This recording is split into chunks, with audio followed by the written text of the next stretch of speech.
Viver juntos uma grande emoção. Sentir no peito uma explosão de amor.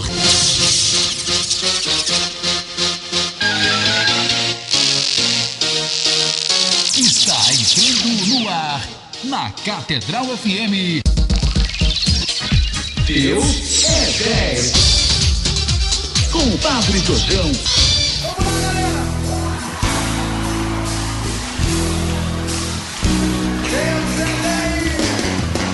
Bom dia, amados irmãos e irmãs. Bom dia a você, ouvinte da Rádio Catedral, a sua emissora católica. Amados irmãos e irmãs, nesta segunda-feira, dia da independência dos Estados Unidos, não é isso que nós vamos tratar no programa de hoje. Vamos tratar do dia de um personagem da igreja, o santo da igreja, aliás, ainda bem-aventurado, jovem, daqueles que o Papa João Paulo II dizia que a igreja precisa desses testemunhos. O bem-aventurado Pier Giorgio Frassati. Pedro Jorge, nasceu em Turim em 1901, no seio de uma família da alta burguesia. Seu pai, Alfredo, era jornalista e dono do jornal La Stampa, amigo íntimo do primeiro-ministro italiano, que exerceu 5 mandatos na sua época, Giovanni Giolitti, que o enviou a Berlim como embaixador. Sua mãe era uma pintora famosa, cujo um dos seus quadros foi comprado por Vittorio Emanuele III, rei da Itália, que, aliás, uma de suas obras foi exposta na Bienal de Veneza. Na família Frassati, a fé não era algo muito praticada. No entanto, o Senhor soube abrir alas nos corações dos homens, dispostos a dar-lhes ouvidos, principalmente nos 2 filhos dessa família. Pier Giorgio não sentia vontade na classe social onde vivia, nem na sua vida no lar, onde a fé era um elemento mais formal do que essencial. Passou sua infância com a irmã Luciana, mais nova há 1 ano. Ela era sua única confidente, uma vez que os contrastes com seus pais se tornavam cada vez mais evidentes. Pier Giorgio não era um excelente estudante, pelo menos até entrar para o Instituto Social dos Padres Jesuítas.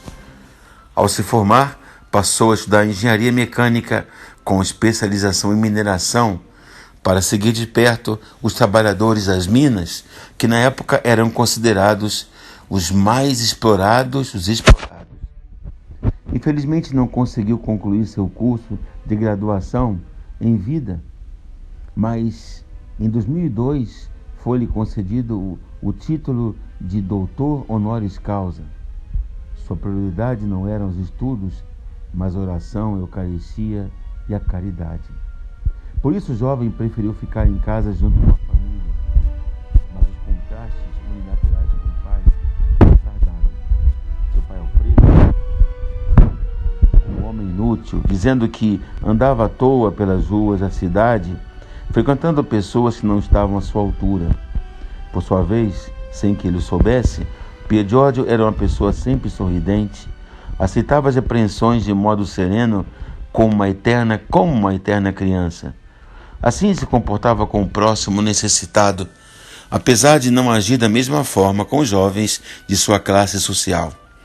Contudo, demonstrava a todos verdadeiro amor e participação nos sofrimentos humanos. Nos últimos anos de sua vida, Pier Giorgio participou praticamente de todas as associações católicas. Foi vicentino, participando da Conferência de São Vicente, Ação Católica e a FUT, Federação Católica Italiana de Estudantes Universitários. E sempre prestava sua ajuda e serviço aos mais indigentes. Os amigos de Pier Giorgio zombavam dele chamando a empresa de transporte Frassati, porque sempre visitava os porões dos pobres e os casebres da periferia de Turim, uma cidade de grandes santos e intelectuais, mas também de tantos operários pobres e excluídos da sociedade. O jovem Frassati levava de tudo à casa dos mais necessitados: alimentos, roupas, lenha, carvão, móveis, gastando todo o dinheiro que sua família lhe dava, mesada essa que diminuía sempre mais. No entanto, ele se aproximava sempre mais da espiritualidade dos dominicanos a ponto de tornar-se da Ordem Terceira de São Domingos. Perdão. Ao transferir-se a Berlim, teve oportunidade, quando seu pai foi cônsul na Alemanha, teve oportunidade de conhecer pessoalmente o padre Karl Sonnenschein, o São Francisco alemão, como era chamado lá na época, uma presença que levou a se questionar sobre a possibilidade de se tornar sacerdote, uma ideia que Pier Giorgio deixou de lado porque achava que não tinha vocação para o ministério sacerdotal.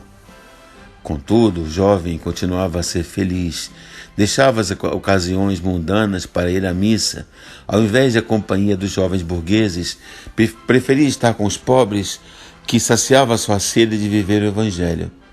Seria um erro pensar que ele era um tipo estranho, isolado. Pelo contrário, repleto de verdadeira vida, era um grande apaixonado, entre outras coisas, pela montanha, da qual era um entusiasta alpinista. Certo dia, entre um grupo de escolares, Pier Giorgio conheceu Lara Hidalgo, pela qual se apaixonou. Um amor que manteve oculto dentro de si, em seu coração, porque seria para não colocá-la em embaraço, seja para não ser um anterior problema para sua família, visto que ela pertencia a uma classe social bem mais inferior, fazendo assim um sacrifício que poucos jovens, no lugar dele, conseguiriam enfrentar. Ele, porém, enfrentava tudo com um sorriso nos lábios, porque sabia, nas profundezas de seu espírito, que o verdadeiro amor era outro, aquele que o aguardava na sua iminente vida eterna, que talvez começava a suspeitar que estava breve, chegando até a desejar o dia de seu nascimento para o céu, que chamava que seria o dia mais feliz e lindo de todos. No último período de sua vida, de sua existência terrena, Pier Giorgio fundou a Sociedade de Tipos Estranhos, cujos membros desonestos, vigaristas, como eu chamava na sua alegria jocosa, recebiam apelidos engraçados. O de Pier Giorgio era Robespierre. Vejam que ele era um rapaz feliz, que gostava de ser feliz e até mesmo de brincar com os amigos.